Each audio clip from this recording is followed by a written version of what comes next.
Hello very good morning మామ. మనమైతే day 8కి వచ్చేసినాం.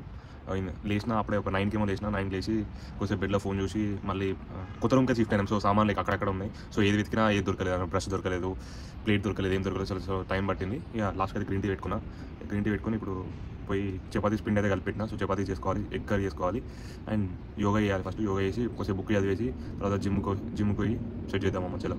రూమంతా చిందరవంతా ఉండేసరికి అయితే ఏం పని అర్థమైతలేదు, అసలు ఏం చేయాలో అర్థమైతలేదు. డే 7 అయితే అసలు కంప్లీట్ బిస్కెట్ అయింది. అంటే అసలు చాతన కాలేదు, అలసిపోయింది ఘోరంగా. ఇక బిర్యానీ తినేసరికి ఇంకా ఆయన ఓపిక లేకుండా సామాన్లు చదివినాం కదా మార్నింగ్ 5 AM దాకా, అసలు ఓపిక లేకుండా ఇక అట్లా అయిపోయింది డే 7. అండ్ చపాతీస్ అయితే చేసుకున్నాం. ఇప్పుడు చపాతీ చేసుకుని అయితే ఎగ్ కర్రీ చేసుకున్నా, ఇక గట్టిగా మింగేసా. కొంచెం పని ఉంటే బయటకు వచ్చాం మామ. ఇంట్లో ఫ్రూట్స్ ఉంటే పట్టుకుని అయితే బయటకు వచ్చేసి మామ. ఇప్పుడే లంచ్ అయిపోయింది. ఒక 4-5 చపాతీ చేసుకున్నా, ఎగ్ కర్రీ చేసుకున్నా, సెట్ లంచ్ అది అయిపోయింది. అండ్ యోగా అయితే చేసి ఉండే కొద్దిసేపు, యోగా అండ్ వామప్ అయితే చేసి. ఇక జిమ్ అయితే బ్యాలెన్స్ ఉంది. జిమ్ అయితే కొద్దిసేపు అయినాక కొంచెం పని ఉంటే బయటకు వచ్చిన. ఎండ అయితే ఇచ్చి పడేస్తుంది మామ, ఘోరంగా టార్చర్ అనిపిస్తుంది. ఏసీ లో మోడ్ పెట్టినా అసలు పనికొస్తలేదు. ఎండ యూఎస్ లో ఎండ ఏంటంటే ఘోరం ఉంటామా. మేమైతే ఇప్పుడు వింగ్ స్టాప్ వచ్చినాం. హాటెస్ట్ వింగ్స్ అయితే ఆర్డర్ పెట్టి లేట్ నైట్ అయితే జిమ్కి వచ్చినా మామ. ఒక 3 miles అయితే ట్రెడ్మిల్ కొట్టిన తర్వాత కొద్దిసేపు పుష్అప్ చేసిన. జిమ్ వర్కౌట్ అయితే డన్ మామ ఇవాళకి.